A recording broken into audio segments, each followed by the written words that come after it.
तो बनारस में कई ऐसे मंदिर हैं जिनको लेकर के दावा किया जाता है कि जिस दौरान मुगल शासक का राज था उस दौरान में कई मंदिरों को विध्वंस किया गया और उसी पर मस्जिद का निर्माण करवा दिया गया। लेकिन आज भी जिस तरीके से ज्ञानवापी को लेकर के इस वक्त पूरा मामला अधर में लटका हुआ नजर आ रहा है और दोनों पक्षों की तरफ से अपनी अपनी दलीलें पेश की जा रही। कभी कोई हाई कोर्ट का रुख करता है तो कभी कोई रुख करता है सुप्रीम कोर्ट का। और ऐसे में एएसआई सर्वे को लेकर भी अभी भी विवाद जारी है कि एएसआई सर्वे क्या पूरी तरीके से हो पाएगा या यथास्थिति को संभावित रूप से वो दिखाने के लिए दोबारा से एक बार इस पर ब्रेक लगेगा। तो इस पर तो हमारी नजर रहेगी। लेकिन आज हम आपको एक और मंदिर लेकर के आए हैं और इस मंदिर को भी लेकर के ये पूरा विवाद है।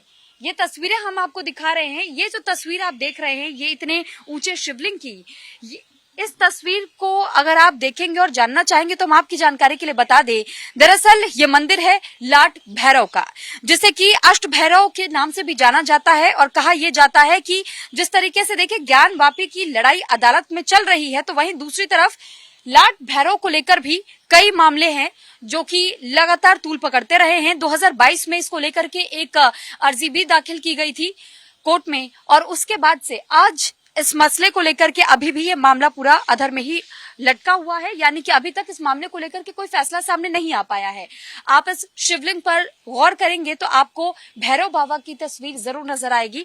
और साथ ही साथ ये भी कहा जाता है इस मंदिर को लेकर के कि जिस तरीके से वाराणसी में ऐसे कई मंदिर है जो कि मुगलिया क्रूरता के शिकार बने, तो उन्हीं मंदिरों में से एक ये लाट भैरव का मंदिर भी है जिसके बारे में दावा किया जाता है कि औरंगजेब ने तोड़कर उसे लाट मस्जिद में बदल दिया था। और लाट भैरव बनाम लाट मस्जिद का ये विवाद आखिर किस तरीके से आगे और बढ़ता चला गया, क्योंकि ऐसे कई मंदिर बताए जाते हैं जिनमें से ये एक लाट भैरव मंदिर है और 8 भैरव का रूप कहा जाता है, जिसमें से काल भैरव पहले नंबर पे आते हैं, दूसरे पे आनंद भैरव, तीसरे पे आस भैरव और बटुक भैरव, संघार भैरव, दंडपाणी भैरव, लाट भैरव और द्वार भैरव मौजूद है। बताया जाता है कि देखिए 1669 में आदि विश्वेश्वर महादेव के मंदिर को गिराने के बाद से औरंगजेब ने लाट भैरव को भी मंदिर को गिरा दिया था।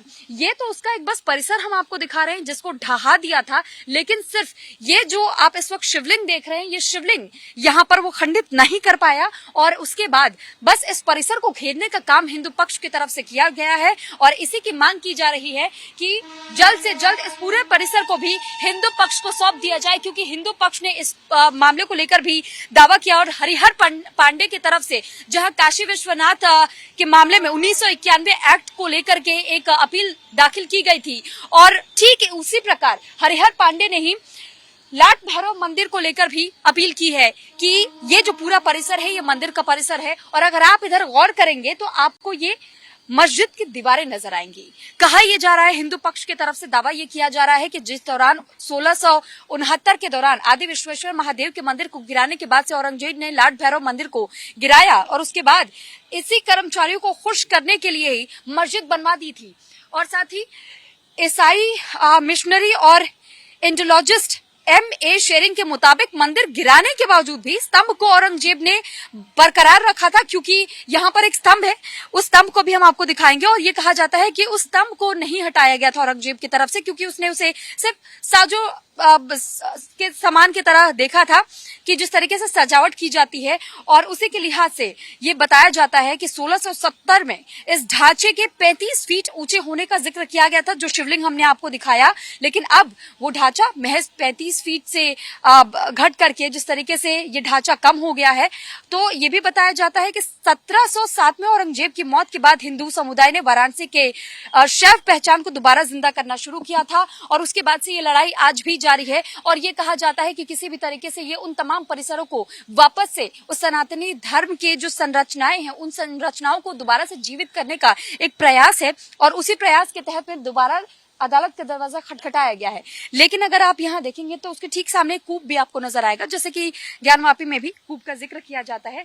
लेकिन वहीं दूसरी ओर अगर बात की जाए इस पूरे परिसर की, तो आप परिसर के इर्द गिर्द अगर आप देखेंगे तो आपको सिर्फ और सिर्फ यहाँ पर मस्जिद की ये दीवारें नजर आएंगी, मजार नजर आएंगे। और साथ ही ये भी हम आपको जानकारी दे दें कि कहा यह भी जाता है कि 700 साल पहले तक यहाँ पर साधुओं की समाधि हुआ करती थी और अब ये कब्रगाह के रूप में तब्दील हो गया। हम इसे कब्रगाह क्यों कह रहे हैं, जरा आप इधर आइएगा और हम आपको लिए चलते हैं और ये तस्वीरें भी हम आपको दिखाते हैं। उसके बाद आपको यकीन हो जाएगा कि इसे क्यों बाद में चलकर इसे कब्रगाह का नाम दिया गया था।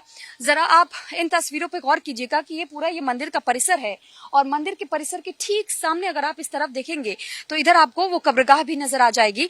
और हम आगे बढ़ते हुए आपको वो तमाम तस्वीरें दिखा रहे हैं कि कैसे 700 साल पहले तक जो साधुओं की समाधि कही जाती थी उसके बाद से यहाँ पर मजारों का निर्माण करवा दिया गया। और ये कहा जाता है कि ये अब यहाँ पर मजार नजर आते हैं और यहाँ पर नमाज भी अदा की जाती है। और वाराणसी के जैतपुरा स्थित लाट भैरव को काशी के अष्ट भैरव में सबसे ऊंचा दर्जा प्राप्त है। लेकिन फिर भी अगर आप गौर करेंगे तो यहाँ पे वो मजारे भी हम आपको दिखा रहे हैं। इस तरफ ठीक मजार आपको कई सारी नजर आ जाएंगी और इसी परिसर के भीतर यहाँ पे ये एक मंदिर स्थित है। तो ये हम पूरा आपको परिसर इसलिए दिखा रहे हैं क्योंकि किस तरीके से यहाँ पर बीचों बीच इस पूरे प्रांगण में बीचों बीच ये मंदिर है, बिल्कुल केंद्र में। और इसके इर्द गिर्द आप चारों तरफ जहां तक अपनी नजर दौड़ाएंगे तो चारों तरफ आपको मस्जिद की दीवारें नजर आएंगी, मजार नजर आएंगे। तो ये वो तस्वीरें हम आपको दिखा रहे हैं। और यहाँ से आप ठीक अगर सामने की तरफ देखेंगे तो सामने की तरफ आपको एक कुंड नजर आएगा। इस कुंड को भी इस मंदिर से ही जोड़ा जाता है कि ये भी उस दौरान ही कुंड का निर्माण करवाया गया था। और स्कंद पुराण में लाट भैरव का उल्लेख कपाल भैरव के नाम से किया गया है। कहा यह भी जाता है कि 13वीं सदी में लाट भैरव की ऊंचाई जो 32 फीट की थी अब सिर्फ महज 8 फीट की लंबाई ही रह गई है। और तब यहाँ पर 20,000 वर्ग मीटर के क्षेत्र में साधु संतों की समाधि तभी बनाई गई थी, जिसको आज मजार के तौर पर देखा जा रहा है। और उससे उन्हीं समाधियों के ऊपर मजारें तैयार करवा दी गई थी, जिसके बाद से अब हरिहर पांडे ये दावा कर रहे हैं और वो ये कह रहे हैं कि जब पहले से साधु संतों की समाधि हुआ करती थी और ये पूरा प्रांगण जब मंदिर का था तो हमारा मंदिर हमें वापस मिलना चाहिए और हम एक बार फिर से उस सनातनी पहचान को कायम करने के लिए ये कोशिश जारी रख रहे हैं। और इसी वजह से आज ये तस्वीरें हम आप तक भी पहुंचाने की कोशिश कर रहे हैं कि किस तरीके से कई ऐसे मंदिर के प्रांगण बताए जाते हैं जो कि औरंगजेब द्वारा ध्वस्त कर दिए गए थे, विध्वंस किए गए और उन सनातनी पहचानों को मिटाने की कोशिश की गई थी। और साथ ही क्योंकि आपने वो कहानियां सुनी भी जरूर होंगी कि औरंगजेब ने न केवल मंदिरों को मिटाया, मंदिरों को तोड़ा, बल्कि कई स्कूलों का भी विध्वंस कर दिया गया था। क्योंकि ये कहा जाता था कि सनातन धर्म की पढ़ाई करवाई जाती थी। लेकिन जब औरंगजेब को ये पता चला था कि मंदिरों के बारे में जानकारी दी जाती है उन विद्यालयों में भी और देवी देवताओं का भी उल्लेख किया जाता है उन किताबों में भी, तो फिर उसने गुस्से में आकर के न केवल मंदिरों को ध्वस्त करने का ऐलान किया था 1669 के दौरान, बल्कि तमाम पुस्तकालयों को भी जलवा दिया गया था और तमाम स्कूलों को भी ध्वस्त कर दिया गया था। तो ये एक बार फिर से हम आपको मंदिर दिखा देते हैं। अंत में चलते चलते जरा देखिए, ये कभी 32 फीट की ऊंचाई शिवलिंग की हुआ करती थी जो कि आज 8 फीट तक की रह गई है। और अब इसी को संरक्षित करने के लिए पूरा मामला कोर्ट में है, लेकिन अब तक इस मामले को लेकर के और कोई आगे की सुनवाई नहीं हो पाई है। अब ये आप पे निर्भर करता है कि आप इस तस्वीर के बाद से क्या सोच विचार रखते हैं और किस तरीके से सनातनी पहचान को कायम रखने की कोशिश करते हैं। कैमरा पर्सन कृपाल सिंह नेगी के साथ सुरभि तिवारी, लाट भैरव मंदिर, बनारस।